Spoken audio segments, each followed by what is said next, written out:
Hi friends, welcome to my channel BK info and entertainment. Friends, ఈ మధ్యలో ధరణి portal గురించి చాలా చర్చలు చేయబోతున్నాయి. ఎందుకంటే చాలామంది రైతుల భూమిలు మాయమైపోయినాయి. ప్రభుత్వం ఇప్పుడు ఒక కమిటీ ఖాయం చేయబోతుంది ధరణి పోర్టల్ పరీక్షించడానికి ఎక్కడా తప్పులు అయినాయని.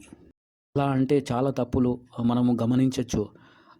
ఉదాహరణగా సిస్టంలో పట్టా పాస్బుక్లు ఉన్నప్పుడు రైతుల దగ్గర వాళ్ళ తాత ముత్తాతలు పంటలు చేస్తున్నప్పుడు 2006లో అందరు రైతులు వ్యవసాయ భూములకు ఆన్లైన్ చేసుకోండి అని అప్పుడు ప్రభుత్వము ప్రకటన చేసింది.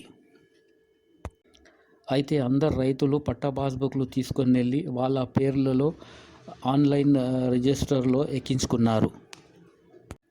అయితే ఆ మధ్యలో దాంతోపాటు సాదా బైనామా నియమం కూడా ప్రవేశపెట్టబడింది. Unregistered sale deed document authorise to claim the title of possessing land.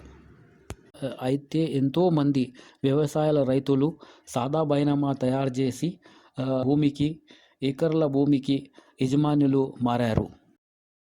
భూమిని వారి పేర్లపై నమోదు చేసుకున్నారు, మరియు కొన్ని నకిలీవి.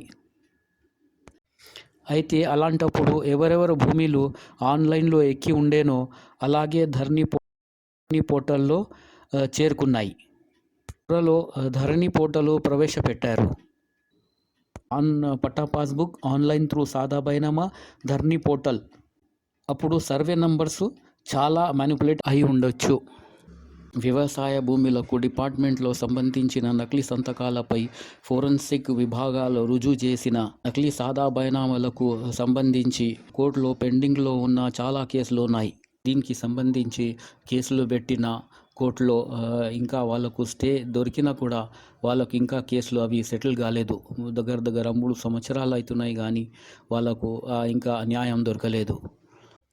అయితే ఇప్పుడు ఉన్న ప్రభుత్వము ఖచ్చితంగా ఈ విషయంలో నిర్ణయాలు తీసుకొని తొందరగా వాళ్ళ కేసులు సెటిల్ చేసి వాళ్ళ భూములు అప్పచెప్పాలి.